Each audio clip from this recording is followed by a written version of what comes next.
please subscribe and don't forget to press the bell icon to get notified whenever we upload a new video. Welcome back. Counting down to pre-open. Today looks like a more stock-specific day. Auto sector, of course, should be in focus. Keep an eye on the ancillary names as well, by the way. Stocks like Jai Bharat, Maruti, Subarus. Normally, these stocks do well when Maruti does well. So that would be the other space to watch out for. Manoj Murlidharan of Religare is with us now. Manoj, good morning. What are your trades this Wednesday morning? Good morning, Anuj.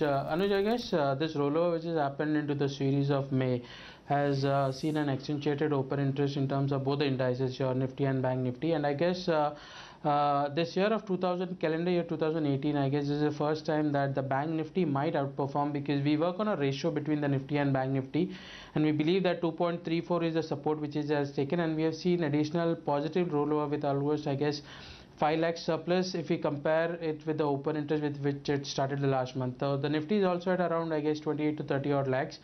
And we believe this up move in the Nifty and the Bank Nifty can go all the way to almost 10,950 or 11,000 odd, and we are expecting at least a 26,200 to 400 in the Bank Nifty.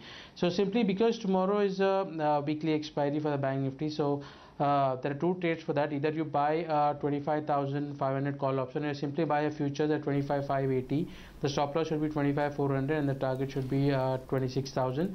For the Nifty, May is a big contract, and we are expecting that this option distribution might come somewhere close to 10,900 to 950. You simply buy a 10,800 call option. Try and buy it somewhere close to 100 to 110 rupees. The stop loss should be, let's say, 70, and we are expecting a price target of close to 160 to 180 on that. All right. And what stocks are you trading? Lata, I would go with an HDFC Bank, because we see, this is one candidate where the bank stocks index management with respect to the Nifty which happens, and we work on the concept of volume weighted average price. So we believe that this month might be positive in terms of outperformance by HDFC Bank. Simply we can use a trade using the option. You buy a 1960 call option around 28 to 30 rupees. I guess that's a closing for the last trading session. The stop loss should be 14, and we're expecting a target somewhere close to 60 on that. Berger Paints is also a buy call. We believe that the resistance of 281 might be taken out, and we recommend buying it in the cash market. Buy it somewhere close to 278 or 280. The stop loss should be 268, and the move till 300 to 304 is what we are expecting on the stock. All right, Manoj, thank you very much for joining us with your thoughts this morning. Just a few seconds, 4-5 seconds for the markets to open, and my sense is the rupee will be weaker, and that will be a positive for IT stocks, among other things, of course. Rupee weak primarily because dollars moved up very strong, 92.5, highest point in 2018 for the dollar. Well, that's the first Nifty trade, and it is 1% higher. No, I think this could be a bit of an exaggeration. Let's just wait for things to settle down. HDFC cannot start 10% higher. We will, of course, listen to what KK Mistry had to say after the numbers. The numbers came in late on Monday. But we'll just have to wait for the market to settle down. HCL Tech again is showing some 9% higher. I doubt things are going to be as gung-ho as this. Maybe Maruti would be a better stock to track. That's 2% higher. But yeah, the rupee there starting at 66.75. That was always expected. That's a weak start for the rupee on expected lines, and that would be a tailwind for the IT stocks. So today we also should wait to see what the bond markets are saying. After all those foreign bond investment easing of rules, and of course the GST numbers, which are both bond positive. So we will wait for that as well. It could be a minor positive for the banking and the NBFC stocks. Oh yes, I just wanted to make a point. PC Jeweler is in F&O ban now after that big downtick that we have seen, 68% downtick. Of course, this year's 55% of that came in month of March, April alone. So that one is in F&O ban. So whatever move you will see today could be on account of short covering, perhaps in opening trade, but remains a quite dangerous stock. Of course, HCL Tech is now down 5%. So let's see how the pre-open pans out. Nothing in the numbers, unless the market only looks at the guidance and the fact that IT is doing well.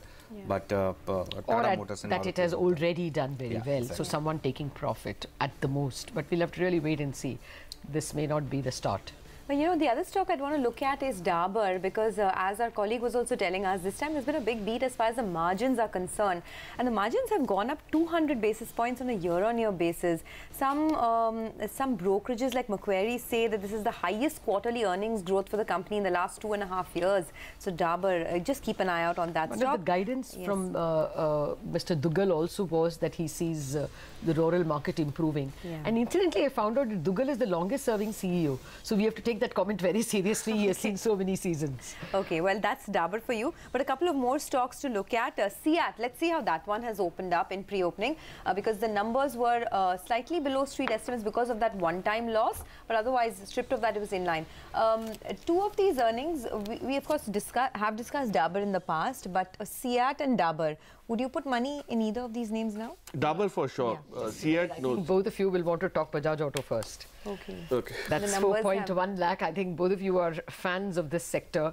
At 4.1 lakh units, I think this looks like a very good number. Oh, yes, it does. I mean, over 4 lakh was anyway something that they have been promising, and that's what they have delivered at this point in time. Yeah. Any first thoughts? Or? No, I think there's a one-off in these numbers. That's because, you know, last quarter, if you remember, there was that 26,000 units which was in transit for the export number. So maybe that's gotten added into this quarter's numbers. But yes, this is much better than what the street was estimating. I'm just opening the press release to tell you exactly. This is the highest ever sales, by the way, that the company has seen. That's a 26% growth, far better than street estimates. 4.15 lakh versus 3.29 lakh, and the big boost really has come in the export segment. 22% export sales growth at 1.85 lakh units. Domestic has also done really well, almost a 30% growth. Your thoughts, Prakash? Yeah, I think it's of course playing catch up with the rest of the players. So you know, we've seen 2 quarters that went off slightly tepid in terms of, you know, contribution. But Bajaj Auto, one of the biggest triggers, Sonia, in my view, is not just the 2-wheeler sales.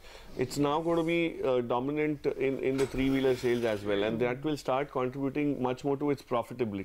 The reason being, you know, the government is talking very seriously about abolishing this whole auto rickshaw permits regime. Now, if that were to happen, there are lots of markets where you will see this spate of auto acquisitions happening, and auto is one of the best assets to fund by NBFCs as well, because it generates cash which, you know, exactly matches with your outflows. And once that happens, Bajaj Auto could probably get re-rated, because right now it's always at a discount to HMCL, or at times even to, of course, to Royal Enfield and Hero Moto, but at times TVS Motor ends up becoming much more you know, more sought after than Bajaj Auto as well, in spite of this balanced portfolio that it has always carried. So I think Bajaj probably deserves a better look after this kind of a number. It's a blockbuster number, no taking away from that. We'll do one thing. We'll put one more set of cues, and Manisha Gupta is waiting by to do just that. Manisha, Fed FOMC meeting later today. We will know the results. I guess that will also prey on your market. Oh, well, absolutely. And the US dollar trading at a 4-month highs ahead of that is something that really seems to be putting some pressure on commodities. But the crude oil prices, after falling 2% yesterday and hitting a 2-month lows as well, we have seen some buying come back on that. Well, the pressure points, of course, are the record high production from Iran, from US, the US dollar trading at a 4-month highs as well. But then yet again, there have been statements from Israel Prime Minister saying that Iran is secretly building up its nuclear weapons, and that has added premium back into the prices. In any case, US is yet to decide on whether or not it is going to reintroduce those sanctions on Iran. So that is something that the markets will keep an eye on. The metal prices, in the meanwhile, after seeing a decline for the last couple of sessions, have seen some buying come back. China is back into the markets today after a 4-day weekend. So you are looking at the steel prices up by 2%. Iron ore is up 1.5% as well. And the whole fact that the US has deferred its tariffs on many countries and totally exempted countries like Australia, Argentina, Brazil, etc., also seems to be adding some flavor to those prices. A quick couple of other commodities. If you look at the rubber prices, the global markets are trading 2% on the higher side, so keep an eye on that. Sugar prices have seen steady moves coming in as the markets are anticipating subsidy on cane prices to be cleared in cabinet today by 11 o'clock. So that is another area or sector to keep watch on. All right, thanks a lot for that. Well, I just want to mention for Bajaj Auto, these numbers are the highest that we've seen since September of 2017. In September of 2017, they had hit a run rate of 4.28 lakhs, and this time it's come in at 4.15 lakhs. So this is the highest since that month, looking pretty good for this company. But moving on, HDFC reported a steady set of numbers in Q4. My colleague Ritu Singh caught up with K.K. Mistry, the Vice Chairman and CEO, to talk about earnings, the new ECB rules as well for housing finance companies and how that could impact the sector. Let's listen into what he had to say. Spreads were stable at 2.29%. Net interest margin was also reasonably stable. Last quarter was 3.9%. This quarter is 4%. Net, the non-performing loan number has been more or less the same. Last quarter was 1.15%. This quarter is 1.11%. So 4 basis points lower. The balance sheet growth in housing loans is higher. If you look at the growth in individual housing loans on a balance sheet basis, it is at 23%. Total growth in the loan book stands at 21% on a balance sheet basis. You know, GSEC yields have been rising a lot recently, although they have started to cool off just slightly recently, but that has added to the pressure on your cost of borrowing. You know, you've raised your prime lending rate by 20 basis points. 15. Now, by 15 basis points. Now, are you at a comfortable level? Do you see further stress on margins, perhaps also going forward? Or are you looking at further increases in interest rates going forward? We are not at this moment looking at any increase in interest rates, but it's something which has to be evaluated from time to time. But at this moment, we don't see the need to increase rates or lower rates for that matter. Yields have gone up compared to what they were a year ago, absolutely, but they are lower than what they were 2 years ago. So it depends on what your starting point is. If you're looking at a 1 year comparison, yields have gone up. If you're looking at a 2 year comparison, yields have come down. Would you roughly give us a trajectory of what your cost of funds has been like in this quarter compared to, say, the same period last year? I mean, cost of last year is a wrong example to give, because last year was to a great extent impacted by demonetization. And demonetization really brought interest rates low because everyone went and deposited whatever cash they had in the bank account, creating so much of surplus liquidity. So that was an abnormal situation. Compared to that, interest rates obviously are higher. Cost of borrowing ranges from time to time. I mean, even what we borrowed today may be at a rate which was different from what we borrowed 1 week ago. But if you could give us some... Okay, we'll play you more of that conversation where he speaks about ECB, window opening for housing finance companies. They did very well on Monday as well. Prakash, housing finance companies generally, I mean, DHFL at 81%, does it look too much, too soon, too fast? 81% disbursement growth. 81%? DHFL, yeah. Okay, no, so, you know, they have, of course, grown more inorganically than organically in the past. So, you know, this could be, more of, all those acquisitions that they've made. They probably get slightly more lumpy in terms of, reportage. But still, it looks fairly, uncomfortable optically at least, unless, we understand where it's changed in terms of value. But that space itself is attracting a lot of dedicated and focused attention from most companies. So I think it could probably pave the way for some respite for some of these companies which are otherwise struggling with growth, including HDFC for that matter. So they've used Grow Finance as the vehicle to expand into that segment. But there's still much more headroom for growth in all of that area. Okay, by the way, this massive dichotomy between SGX Nifty and the pre-opening rates is continuing. Look at this now, 10,784 is where the pre-open has settled, way above what the SGX Nifty indicated. Of course, auto stocks doing well, but a couple of other stocks also looking quite interesting. Kotak, for example. Ashwini, your thoughts on market opening? If it opens with a gap up, is there a point chasing? And what would be your 9-10 call? See, it's the third gap up opening, so I'm not very comfortable chasing it. But overall, the autos are opening very well. The auto sector is up 1%. Tata Motors is the 9-10 call. So that's a buy with a stop of 335, target of 351. So it's basically going to be autos, infrastructure and consumer which is going to lead today.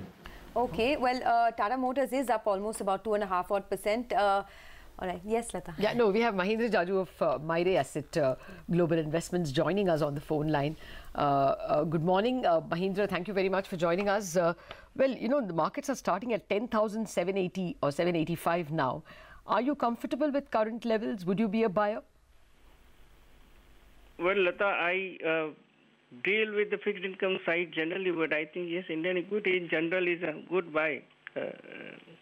All right, I'm sorry about that. Mahindra, the bond markets have reacted only marginally to all the bunch of good news. It's 7.7273. That's where the 10-year has opened. Do you think that there is any gains to be made over here? Can it fall further at all? Everything good has been thrown at the bond market and it is still standing at 7.73. Yeah, I think there are couple of critical variables. We still have to wait for the monsoons to arrive, and as you were saying in the morning, the GST collections have picked up for now, but we have to see if they can sustain. So while every attempt is being made from the regulatory side to give some comfort and strength to the bond market, the macro environment, particularly for fixed income, still remains fairly challenging. The good part is that most people understand the challenges, and therefore the market is, pricing that in. So my sense is that 775 for 10-year is a fairly strong resistance. And today we have seen, improvement, and the 10-year is now at about 7.70, which is a good 6 basis points improvement. And the fresh signal that has come by changing or converting the 10-year bond auction into a floating rate bond has again acted positively for the bonds. Absolutely. Just a word more on the corporate bonds. Do you think that with all this ECB easing as well as FPI investments in corporate bonds, you think the corporate bond market will get a little more attractive?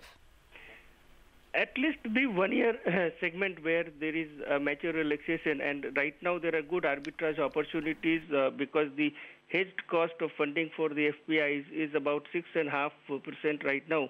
And one can get good quality 1-year corporate bonds in the region of 8% to 8.5%. So there is a good arbitrage available, and there is almost the full limit of 20%, about $8 billion is available.